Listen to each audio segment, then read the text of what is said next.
Hey everybody, welcome to the Gathering Online edition. My name is Nick, and we are glad that you are taking a few moments out of your day-to-day to hang out with us here a little bit in the online space. We want to welcome you to this, which is sort of a miniaturized version of our worship service that we do in person.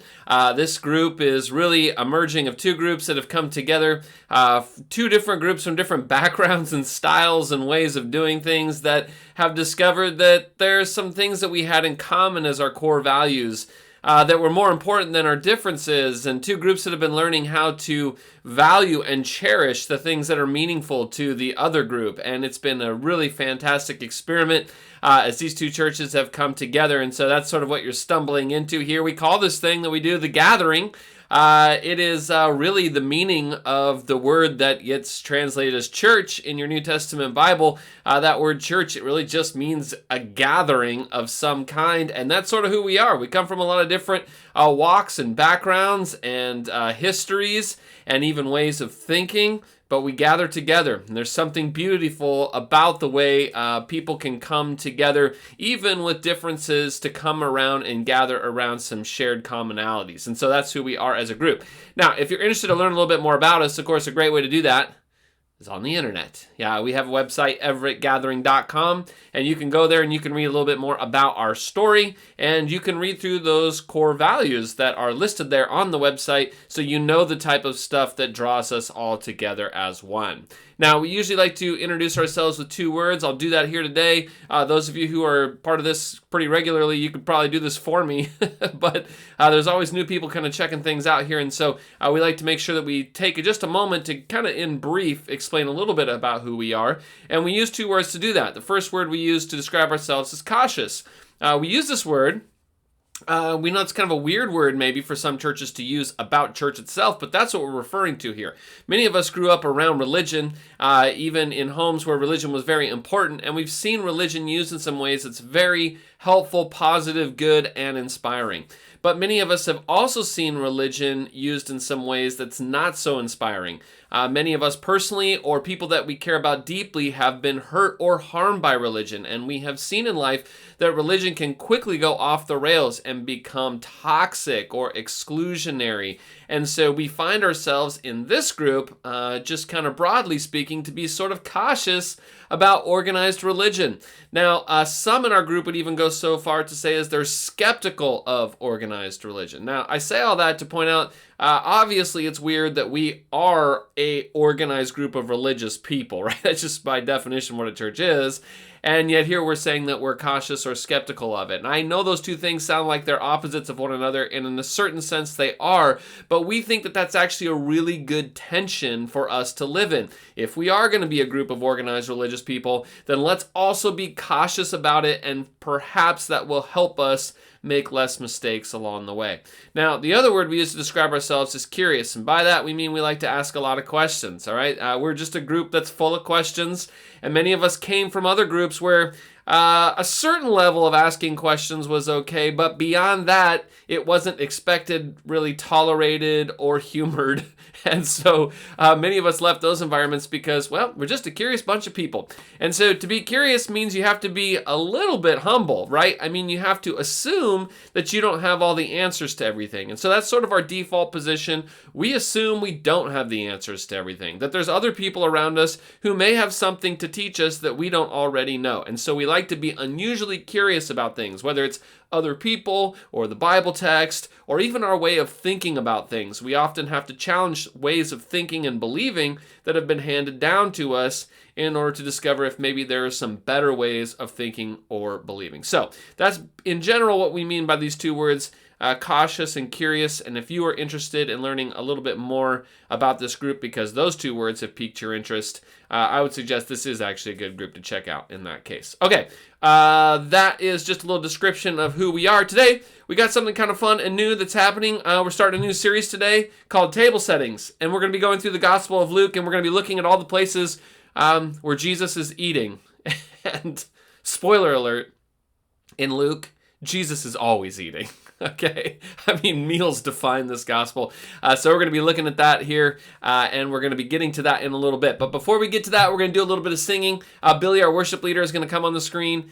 He's going to lead us in just one song. In our in-person gatherings, we sing a lot more, okay? Here in the online space, we're just going to do one. So you can sing along if you like to. That's fine. And then after that, there's going to be a little reflection video that's going to talk about food, actually, and lead us then into our new series. And it's at that point that I'll join you back on the screen, and we will take a gander at the Gospel of Luke for the next couple weeks. Okay, I think that's pretty much it. So why don't we just get right into the music? Billy's going to come on the screen. He'll take it from here, and then I'll see you back in just a little bit.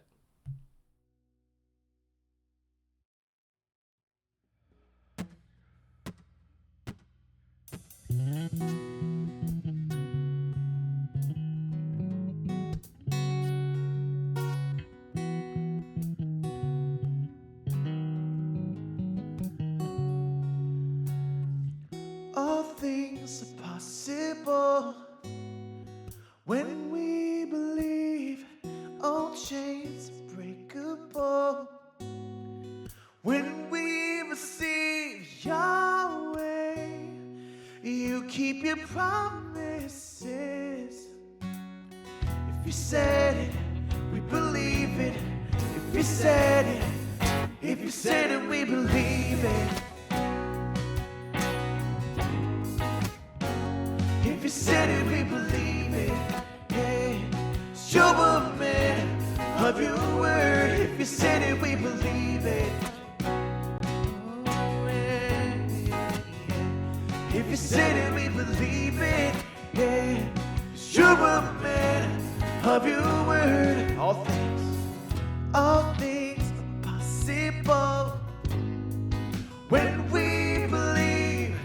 All chains are breakable when we receive Yahweh. You keep your promises. If you said it, we believe it.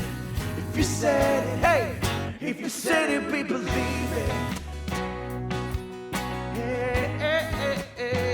If you said it, we believe it. Yes, Superman of your word. If you said it, we believe it. Whoa, oh, oh, oh, oh, oh, oh, oh. If you said it, we believe it. Yeah, Superman of your word. Sing, we have this confidence. You finish what you started. God, you have never failed. You always start with me. You're present in every step, patient with every heartache. God, you have never failed. You always start with me. Yeah, yeah. See that again. If you said it, we believe it. If you said it, we believe it. Yeah, 'cause you're a man of your word. If you said it, we believe it. Whoa, oh, oh, oh, oh, oh, oh, oh. If you said it, we believe it. Yeah, 'cause you're a man of your word. Sing that again. We have this confidence. You finish what you started. God, you have never failed. You won't start with me. You're present in every step, patient with every heartache. God, you have never failed. You won't start with me. Yeah.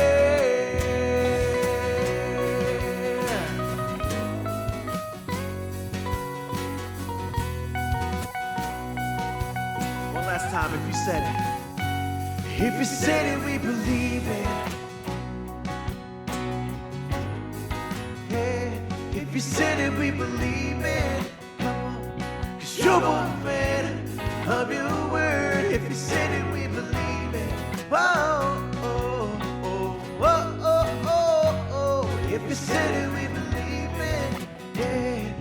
Superman of your words. Sing if you said it. If you said it, we believe it.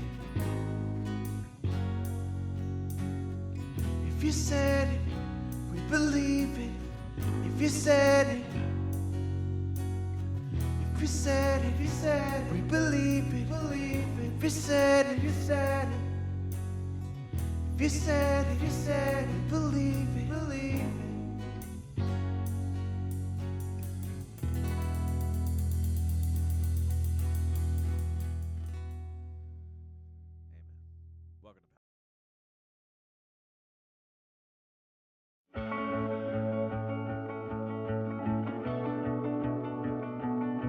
Our motto at Southside Abbey is no leftovers.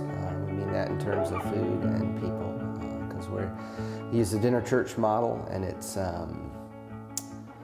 so there's a meal incorporated into our worship every week. We worship in a borrowed space. We have What does food have to do with worship? Yeah. Thanks for that. So I've been reading this guy. And I don't even know if the guy's Episcopalian or what, but his stuff ended up in the. Yeah, that's right.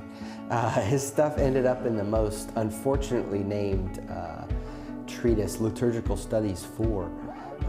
Doesn't that sound like a book you want to just like run out and read? But his name is Matthew Oleska. I think Matthew Oleska, and he works in Alaska.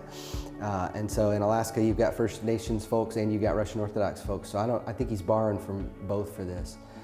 But this whole idea of the idea of bread being more than just the product of like a manufacturing process. Like to have bread, you need actually like the whole universe, because you have to have the sun and you have to have the earth, and the earth has to rotate and orbit the sun, and there's got to be wind, and there's got to be rain, and there's got to be night, and there's got to be day, and all this stuff has to happen for even wheat to grow. And then when the wheat grows, like we have to interact with it in appropriate ways. Tending the field, we gotta sight the wheat, and then something about that wheat has to die. There's a death there so that it can be reborn as bread. The grain can be ground into flour. We put leaven in the dough. There's your biblical imagery right there. And so that all of this happens, and if it's baked to the appropriate temperature, like the miracle happens, and we see this resurrection of wheat into bread. And the beauty of, we think about wheat as many grains on a hill that all get sort of merged together to become this one bread. And so, what we're really about is at Southside Abbey is lifting up the greater reality that this bread, this communion bread, is holy because all bread is holy. Show me bread that's not full of the presence of God. That's a tough proposition. So. Wonder Bread would probably qualify as that. It's like, are they just using a syringe to make bread at that point? But if it's real bread and there's love in it, and we've got a great relationship with a local artisan bakery, Need Loves, and they make the bread for us, and they put love in the bread, man. So that's what I think food has to do with worship.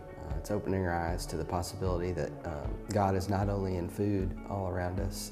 The presence of God is not only in food all around us, but also in everything all around us.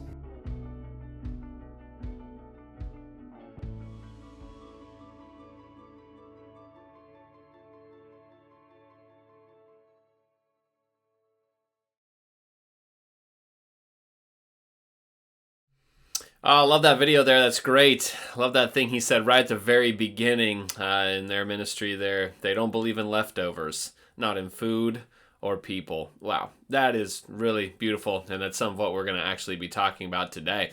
Now, when it comes to food, we've had a little uptick in good food in our community here recently. In our in-person gatherings, we always have like coffee and donuts or cookies or something like that. And recently, people said, hey, instead of just buying, cookies and donuts or whatever at the store, could we start making some and bringing some?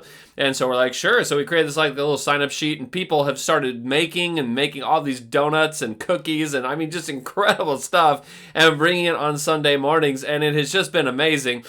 These are some of the macarons that were made by one of the people in our group, which were each individually different flavored and just fantastic, by the way. I mean, just been really fun to see all the different ways that people are coming up with things for us to eat. And I mean, it's just critical, right? I mean, if you're a church, it is just... It's not even, a luxury item. I mean, you gotta have coffee and you gotta have food. I think if you don't have coffee and you don't have cookies, did you really do church that day? I'm not actually sure, right? And I think that's pretty important for us when we gather together. Now, food and drink are both really important to us just kind of overall, aren't they? I mean, just all the time in our lives, we really care about in our culture what we eat and what we drink. When you go someplace new, you get there and you Google search, what are the best places to eat near me. In fact, I was just out of town a couple weeks ago, did in a different state on the East Coast, and that's the first thing I did was plug into Google, what are the best places to eat around me? Because I wanted to find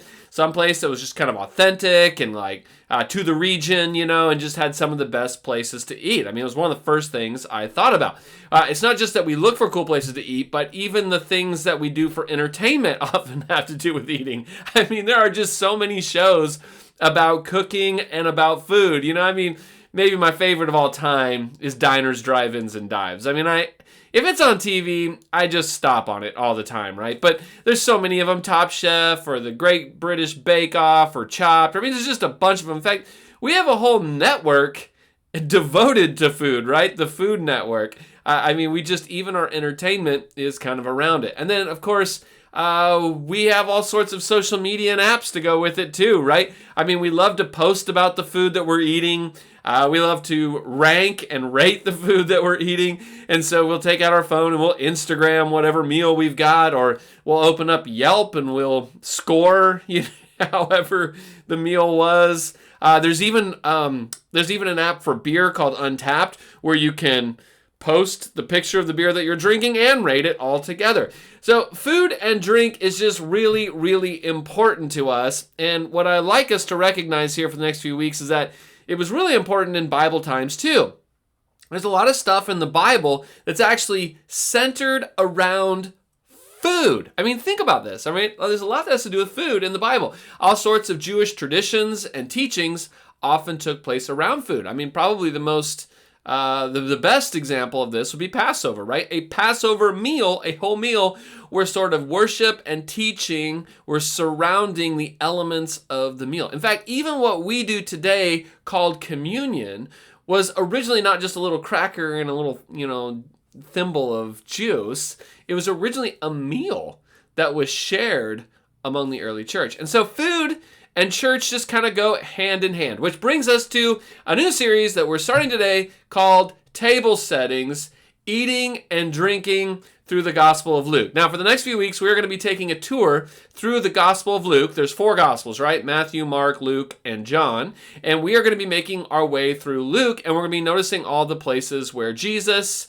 or his followers are eating a meal together. Now, the reason we're going through Luke right now is because the lectionary, which is a group of readings that a committee puts together and sends out to most liturgical churches, the lectionary goes through 3 cycles, cycle A, B, and C. Each cycle, or one cycle, is going through all of them, but A, B, and C are the different years. And then in lectionary A, you're going through Matthew. In B, which was last year, we go through Mark. And in lectionary year C, you're going through the Gospel of Luke. And so that is where we are this year. And so we'll be publishing, and already do in our in-person gatherings, the lectionary readings for each day. We don't always read them out loud. We don't always preach on them, although sometimes we do. But we provide them so that you can be reading them week to week. It's a great little Bible reading plan, if nothing else. And so since we're going to be going through the Gospel of Luke this year, it seemed like it might be nice to have a little background on that Gospel. And so the idea with this series is that really this idea of food and meals is a good place to start, because the events where we see Jesus sitting around a table, it really sets the table for the whole gospel. See what I did there? Okay, so we're going to be talking about setting the table in terms of an actual meal, and how these meals actually set the table for how we understand the whole gospel. Okay, now Luke's gospel, you should know, is obsessed with food. I mean, Luke is filled with people eating. There are 19, as I count them, meals in Luke, which is a lot, but 13 of those meals are unique to Luke's gospel as opposed to the other gospels. And 10 of these meals actually serve as key turning points in Jesus' ministry in the gospel of Luke. In fact, some have suggested that the meal is the organizing structure for the whole gospel. That really this idea of eating is what Luke uses as his structure for the gospel. One New Testament scholar, Marcus Bart, says this: in approximately 1/5 of the sentences in Luke's gospel and in Acts, meals play a conspicuous role. Okay, so he's telling Luke and Acts are really one work. Actually, we've divided them in our English Bibles, but they're really one work together. And in 20% of all of the sentences in these works, eating plays a very prominent role. Another New Testament scholar, Robert Karras, says this: in Luke's gospel, Jesus is either going to a meal, he is at a meal, or he is coming from a meal. And that's pretty much correct. I mean, as you're going through Luke's gospel, he's usually at a meal, coming from a meal, or headed to a meal. In fact, many scholars actually think that Luke and Acts were actually written in order to be read out loud to a group of Jesus followers who were gathered together in a house sharing a meal together, the Lord's Supper. And so it could be that this gospel was actually written in order to be read while you were eating. And we see all sorts of verses in Luke that highlight this. Luke 22, verse 29, I give you a kingdom just as the Father has given me a kingdom. You will eat and drink at my table in the kingdom. I mean, Jesus is drinking and eating so much in this gospel that he likens his kingdom to a table that you are invited to. Now, Jesus is eating and drinking so much in this gospel that it even ends up becoming the biggest criticism of the people that are opposed to Jesus. Luke 7:34 is an interesting text. It says, the Son of Man came eating and drinking, and you say, here is a glutton and a drunkard, a friend of tax collectors and sinners. Jesus going and eating with people all the time, especially the people that they didn't like, actually becomes the source of their greatest criticism. But the other thing I'd like you to notice about this verse is that Luke 7:34 says that Jesus came eating and drinking. And the Son of Man coming only occurs as a phrase 3 times. And the other times are pretty well known. Jesus came to seek and to save the lost. Okay, you know that one? Another one, the Son of Man came not to serve, but not to be served, but to serve. Okay, remember that one. So Jesus came to seek and save the lost, and to serve, not to be served. And then the third of these, the Son of Man came phrases, comes here, that the Son of Man came eating and drinking.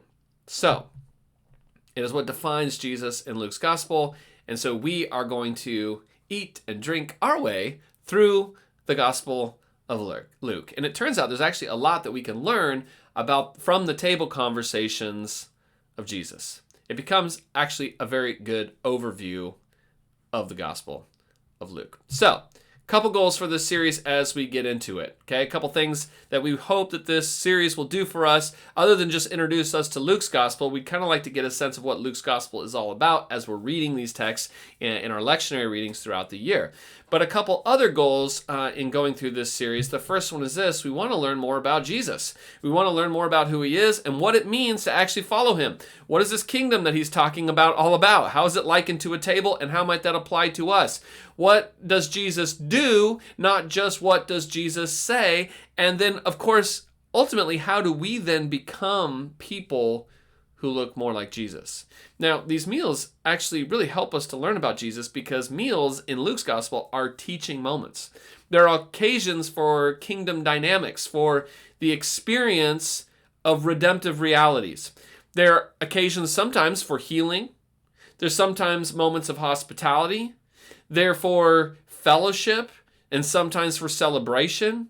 Sometimes we discover a worshiping of Jesus that happens there. Sometimes around a meal we experience forgiveness. We encounter prophetic confrontation and reconciliation and even the celebration of redemption.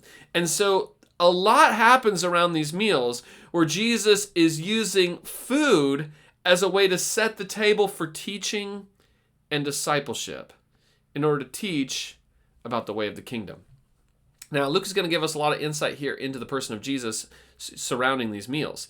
And as I said earlier, Luke and Acts is a 2-volume work, often just called Luke Acts, and it is historically considered to have been written by a companion of Paul, and we might talk a little bit about authorship at a certain point as we go through. But Luke and Acts together are really one work, and together they account for 27.5% of the New Testament. Okay, nearly a third of the New Testament comes through this work of Luke and Acts. It's the largest contribution by any single author. Paul, of course, writes a lot of the letters, but Paul really has about 23% of the New Testament attributed to him, whereas Luke Acts has over 27%. And so there's a lot here about Jesus in the book of Luke and Acts. And we want to get to know Jesus better, and the Gospels are probably the most important part of the Bible for those of us who are trying to follow Jesus, because everything points to Jesus. So we want to spend some time there. We want to learn what God is like, since Jesus is the perfect picture of God. Now, the other thing we want to do is in this series is learn not just about Jesus, but we want to learn a little bit more about ourselves. Okay? There's something about getting around a table and eating together that just introduces you to people better. You get to know them more. You get to know more about people when you have a meal with them than almost any other thing that you do together. I mean, think about it. It's so weird. It's how we date. You want to get to know someone kind of on a romantic level. You invite them to a meal, right? I mean, it's how we make new friends. I was recently in Tennessee for a week, and I was there with some other students, and we were talking, and I was trying to get to know a few of these people. We'd seen each other online, but needed to get to know each other in person. And so what do? We went out to eat together, and we're just kind of sharing a meal, and we started talking. It's kind of funny. We could have done anything, but that's what we chose to do, to go and eat. And I found that often to be true. Sitting around a table with people, even new people that you don't really know, it finds a common way for you to get together and learn about one another. Now, Luke uses a meal as a metaphor for the church life. The patterns of life and the community dynamics that should characterize God's people are the things that take place at meals in Luke's gospel. Now, I said that Luke and Acts are one work, and so even look at this from Acts. It says in Acts 2:46, every day they continued to meet together, these are the people, in the temple courts. They broke bread in their homes and ate together with glad and sincere hearts, praising God and enjoying the favor of all the people. And the Lord added to their number daily those who were being saved. You see, when Luke describes the church here in Acts, he says that the church sure looks like a bunch of friends who are always eating together. Now, perhaps the modern church has often seemed to miss this, but we want to slow down and think about it a bit. We call ourselves the gathering, and perhaps we need to get to know each other better. Maybe we need to eat together. Maybe we need to literally set the table for one another. And so, I don't know, in this series, I hope it's maybe a good excuse for you to invite some new relationships into your life. Maybe invite someone over for dinner. Maybe after church, go out to dinner with them or out to lunch with them. But maybe take advantage of this moment, not just to learn about Jesus, but to learn from Jesus in putting yourself out there and gathering around the table with others. Okay, so we want to learn about Jesus, we want to learn about each other, and then thirdly, we want to expand our circles. We don't want to just develop friendships with those that are already in the group that we're a part of, but we want to learn what it means to extend friendship and love to those outside of the circle we already find ourselves in. And so what we're going to discover in this series very quickly is that Jesus has a sort of open table policy. Everyone is welcome. People who come from different religious, economic, racial, social backgrounds are welcome at Jesus' table, especially those who are often left out. Like the slogan the guy said at the beginning in the video there, we have no leftovers, not food or people. I mean, that is what we're going to discover with Jesus. And that then is probably a good place to start. We want to pick up just one story here of a meal The very first one that we come to here in Luke, and it's in Luke chapter 5. It's the story of Jesus having dinner at Levi's house. So let's take a look at this. It's in Luke 5, starting in verse 27. After this, Jesus went out and saw a tax collector by the name of Levi sitting at his tax booth. "Follow me," Jesus said to him. And Levi got up, left everything, and followed him. Then Levi held a great banquet for Jesus at his house, and a large crowd of tax collectors and others were eating with them. But the Pharisees and the teachers of the law who belonged to their sect complained to his disciples, "Why do you eat and drink with tax collectors and sinners?" And Jesus answered them, "It's not the healthy who need a doctor, but the sick. I have not come to call the righteous, but sinners to repentance." All right, that's our story there for today. Jesus has dinner at a tax collector named Levi's house. And it's a real brief story, but it's a nice one to kind of set the table here for our series here in Luke Around the Table, because we learn a little something about Jesus' general open table policies in this initial story. And the first thing that we learn is that Jesus sets the table for outsiders. Jesus is going to make time to go to those that other people generally like to avoid or dismiss. Now notice in verse 27 here, it said, after this, Jesus went out and saw a tax collector by the name of Levi sitting at his tax booth. "Follow me," Jesus said to him. And Levi got up and left everything and followed him. Now it's interesting here because we see Jesus going and seeking out Levi originally. And Levi, we discover, is a tax collector. Now, tax collectors, as you probably already know, at least in part, were looked upon very unfavorably by those in the Jewish community in this day. Rome had assessed each district a certain tax figure, and these tax collectors bid on who would get to collect those taxes. They had to pay the taxes to Rome, but anything else beyond that, they could keep for themselves. And so there was almost a caste system among the collectors. There were the super rich who would bid for the district, and then the collectors of certain regions, okay, who would collect and bring it to those people. And then they had to have some muscle, right, who could stop people on the street or collect taxes from people who hadn't paid up. And so the whole system kind of looked like an organized crime mob, right? I mean, and one of these tax collectors could stop you on the street and make you pay whatever they wanted. Now, there were two types of taxes during this time. Stated taxes, which could be like a poll tax.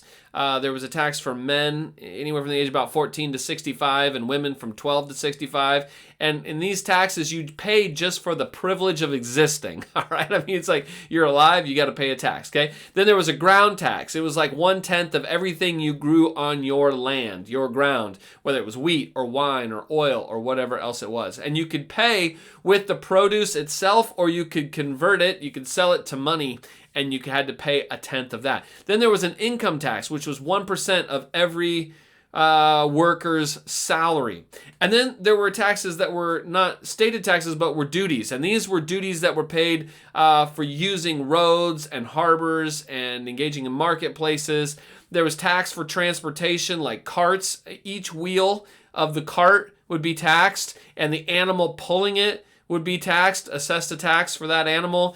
There was a sales tax on certain items. Tax collectors could stop anyone on a Roman road and inspect what they were carrying, and they could assess a tax for it.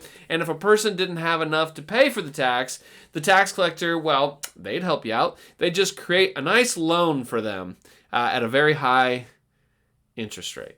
So you can imagine then, with all this taxing going on, that the tax collectors were not well liked. In fact, most of the tax collectors had been banned from the synagogue and banned from the table. Most people tried to avoid tax collectors, right? You didn't want to run into one. They might ask you for money. You didn't even want to make eye contact with one unless you were to yell at them, which was also sometimes a popular idea in Israel. But while everyone tries to avoid someone like Levi, Jesus walks right up to him and invites him. Jesus comes to him and says, "You're just the sort of guy I'm looking for." And Levi has to be thinking, me? See, Jesus lived by a policy of having an open table, by approaching others that the people would avoid. And so one of the things we want to learn here is that if we're to be like Jesus, we need to also make it our mission to invite people to our table, to approach and include people that others often avoid or exclude. Now, the other thing we learn from this story is it's not just that Jesus sets the table for outsiders, but that he also lets them set the table for him. That we let other people set the table for us. Luke 5:29, then Levi, after having been invited by Jesus to follow him, then Levi held a great banquet for Jesus at his house. And a large crowd of tax collectors and others were eating with them.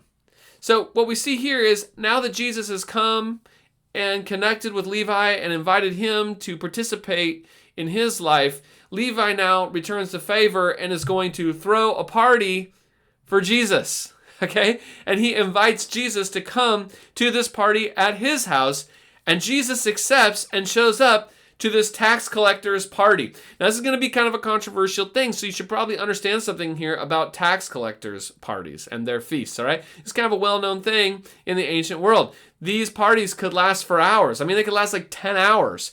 And there was entertainment, there was often jugglers and music, and usually some sort of captivating speaker, kind of like a little TED Talk broke out. You had to be pretty interesting and good of the speaker to keep people's attention because the whole idea was entertainment. But the big problem with these parties, that sounds like a fun time. I want to get invited to a party like that. But for a person like Jesus, there's a bit of a problem here because the main problem was what was on the table to eat, all right? The tax collector here was going to be the one setting the table.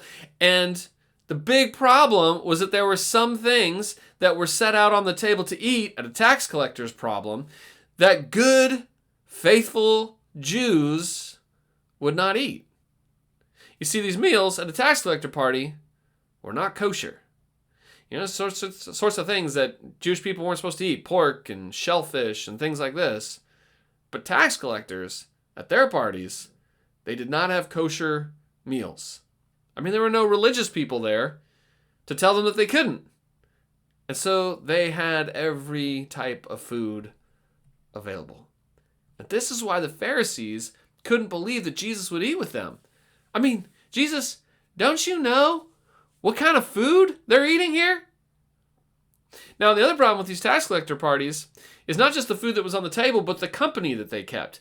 Now, often we saw in the text there that it said that there were, where's the right text here? Tax collectors and others were eating with them. But that and others often are more specifically in the Gospels laid out to be prostitutes. You often see these two groupings of people, tax collectors and prostitutes, placed side by side. And they're often listed together because it's likely that they often hung out together. And the reason for that is simply no one else would, right? The tax collectors weren't desirable to be around by many people's standards, and neither were the prostitutes. And so who is at this party? Well, probably tax collectors and prostitutes. And so they're drinking and partying and eating unclean foods. And here's Jesus right at home. Now, are there things happening at this party that Jesus may not approve of or endorse? Yeah, likely. But what we discover here is that his disagreement doesn't lead to separation. He will hang with them anyway. He will share a table with them. He is willing to let them set the table for him. And there's a genuineness in that. There's a humility. It doesn't have to be my way. I'll join you. There's a humility that's demonstrated when letting someone else set the table for you. But if you have courage to do that, it will likely lead to something else. Because if you do that, you will likely set the table for criticism. And joining Levi's table made a lot of religious leaders mad. But Jesus was willing to set the table for criticism and deal with it. Verse 30, we see that this is not a popular decision amongst the religion people. But the Pharisees and teachers of the law who belonged to their sect complained to his disciples, "Why do you eat and drink with tax collectors and sinners?" And Jesus answered them, "It is not the healthy who need a doctor, but the sick. I have not come to call the righteous, but sinners to repentance." You see, what we discover here is something that we should probably be aware of. And that is that having an open table policy, well, it usually invites criticism, often from those who are religious. And it's important that we understand what the Pharisees' criticism here was.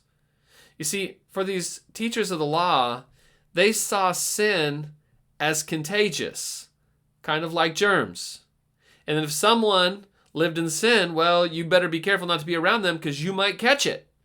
Now, we've all learned a lot about viruses and germs over the last few years, right? And how to protect ourselves from them, and like to sanitize. You all probably got hand sanitizer in the car somewhere, and we all wore masks for a long time. We've gotten better at washing our hands, I hope, right? I mean, we kind of know the drill at this point that viruses are contagious, and being around, sometimes just breathing the same air as someone else, you can catch whatever viruses are in their body, and it can make you sick as well. Well, the Pharisees sort of thought of sin like that. Why? Well, one of the major reasons is they remember exile. And the Pharisees and the teachers of the law and the religious community in Israel, they had to figure out, how do we deal with the fact that we got hauled into exile, into captivity? How do we deal with the fact that if our God is so powerful that some other foreign country was able to defeat us and haul us off into captivity and completely destroy us? And so the way that they figured out how to kind of deal with that is that they believed that captivity had happened because the nation had broken the laws and the commands of God. In other words, sin. And so because of their sin, they had been defeated. And now they're home, right? They're back in their land again, but they're not really free. They're now under the thumb of a different ruler, Rome. And many of them believe that one day the Messiah would come and would put everything right, would throw off the Roman rulers and allow Israel to rule itself again. But many of these teachers of the law believed that the Messiah wouldn't come until everyone stopped sinning. I mean, it had to be stopped. Everyone had to stop sinning. And so the Pharisees would criticize notorious sinners because they'd say, "Don't you see that you're hurting everyone because it's your sin that contaminates us all?" And that's why the people are so mad at Jesus. How can you eat with these people? They're contaminating all of us. But Jesus refuses to see people themselves as contagions.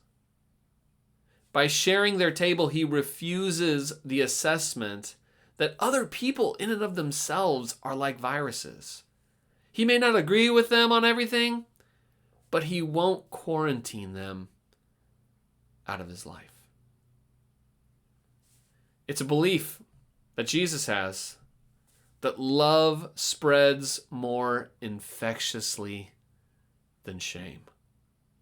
You see, religion wanted to shame the sin out of people's lives, and Jesus believed that only love could do that. And it's sort of a fundamental understanding of the Gospels. And you probably really won't understand Luke unless you understand that throughout it, Jesus is going to be willing to risk criticism in order to love and affirm the value of others. And what I'd suggest is that that is still true for us today. That we still should find a way to set the table for criticism if it's how we can connect to people that are often left out. There are no leftovers, food or people. And I would suggest that if we haven't been hearing a lot of criticism, then maybe we don't have as open a table as we think we do. You get it? I mean, the big question of this story is who is welcome at your table? Who is welcome at our table? And for Jesus, the answer is everyone.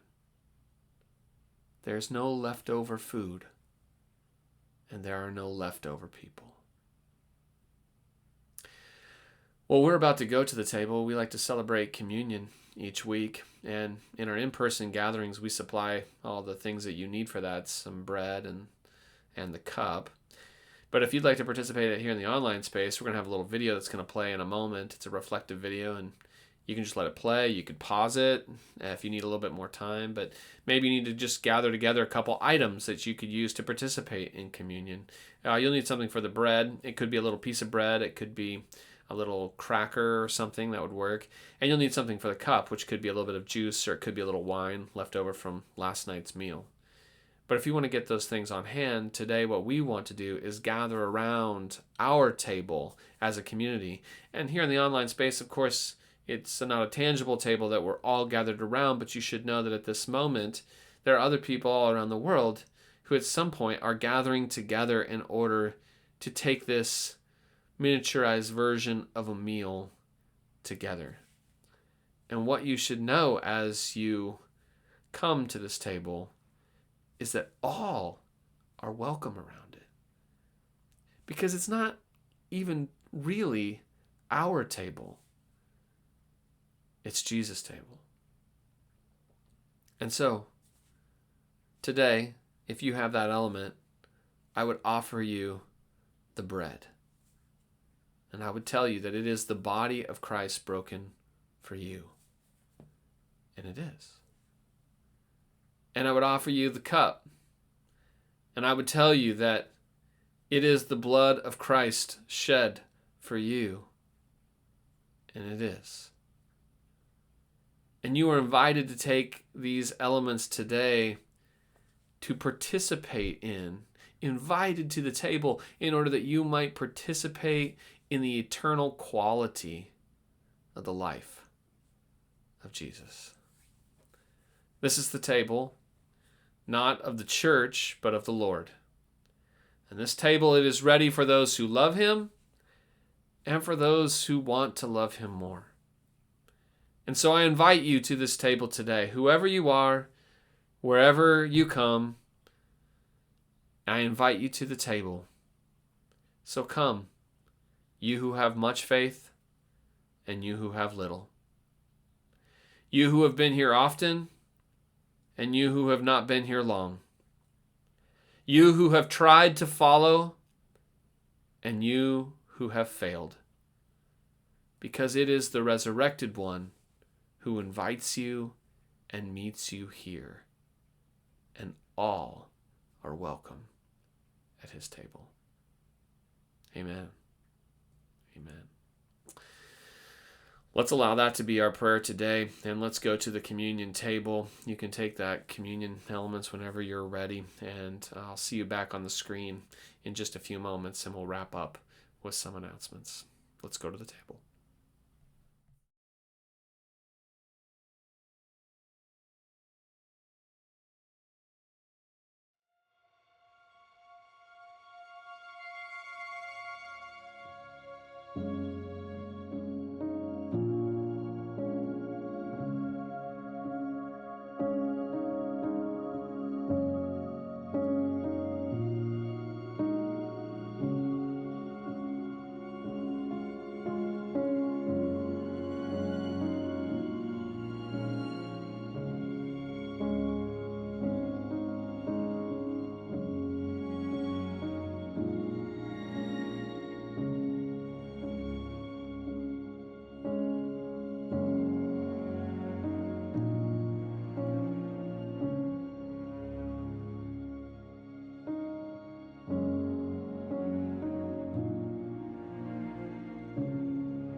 All right, let's wrap up with a couple announcements here today. Some things that are going on you should probably know about. First of all, we do meet in person every Sunday at 10 a.m. We meet at the Zion Lutheran Church property, which is just south of downtown Everett. It's just on the south side of Forest Park, and it's a really easy on-off the freeway. If you're coming from different places, you take the 41st Street exit, and it's very quick and easy off of that exit there. And you're always welcome to join us in person. It's a marvelous group of people, and I think you'd enjoy getting to meet them, so you're always welcome to join us in person. A good way to keep up to date with things that are happening is to follow us on the socials. You can follow us on Facebook, Instagram, and Threads. We are at The Gathering Everett, and we post events and all sorts of announcements and stuff there, and you can follow us along, and that's a great way to do that. Another good way to keep up to date with things that we're doing is subscribe to our email newsletter. We've been sending that out pretty frequently, and you can message us on Facebook if you don't already receive it. Just give us your name and your email address, and we'd be happy to add you to our distribution list. Or you can email me. My email's on the screen there if you want to just take a quick screenshot of the screen. You can drop me a little line and give me your name and email address, and we'd be happy to add you to the distribution list there as well. Student ministry is happening today, so if you're in junior high or high school, they're going to be meeting downstairs at the church building at 6 p.m. They'll do some games and some snacks and some small group discussion, and so if you've got a student that age or you are a student that age, you are invited to join them. Also, today we are doing our annual meeting. We're giving a little budget and finance presentation, and we're going to be talking about a little bit of our vision for 2025, and we'll probably try to make a little bit of that available online in the next couple weeks, so that if you're not able to see that in person, you can get a sense of kind of some of the stuff that we talked about there. But anytime you have any information or any questions about budget and finance, particularly, you can email us, and we would be happy to provide you any information that you are looking for. Another big thing that's coming up is Lent is just right on the horizon here, and we've got a bunch of things that are happening, the first of which is our Ash Wednesday service. We're partnering with 3 different Lutheran churches in the Everett area for this Lent season, and there's all sorts of different ways to engage in this season that leads up until Easter. It's a beautiful way to kind of once a week take an opportunity to reflect on what is coming through the Easter season, particularly this year where there's so much just angst and anxiety going on. It might be a great way for you to just kind of decompress and cast all your cares on Jesus. We're going to be starting that. Ash Wednesday will be at Faith Lutheran Church in Everett. There's only one of them there in Everett, so you can meet us there. All the services, events start at 6:30 p.m. Each of them are about 30 minutes long, and they're a way to engage just kind of our faith as we lead up to Easter. There will be a weekly Wednesday night event, a worship event that happens each Wednesday night through Lent leading up until Easter, and those are being hosted by The Gathering at the Zion Lutheran Church campus. So you can plan on meeting us there for that too. And then we have a Maundy Thursday service, which is a foot washing service, and a Good Friday service, and those are at Central Lutheran and Trinity Lutheran in Everett. So really exciting stuff. Going to be super fun this year. Some of this stuff will be liturgical things that maybe a lot of us are unfamiliar with, but there is such a beauty to it, and it might be a really great way for you to decompress and express your faith during this Easter season. Okay. And then finally, if you want to give, you can do that online. You can go to everettgathering.com/donate. You can set up a one-time gift or a recurring gift, and it's easy to do online, and we thank those of you who have been doing that so faithfully. Okay, I think that's pretty much it. So it's kind of a rainy, blustery weekend. Might be a big storm coming in tomorrow, I guess. So other than that, I hope you have a good week, and we'll get back here next week, and we'll continue on with a new meal in the Gospel of Luke. Okay, God bless you. Hope you have a great week. Talk to you later. Bye.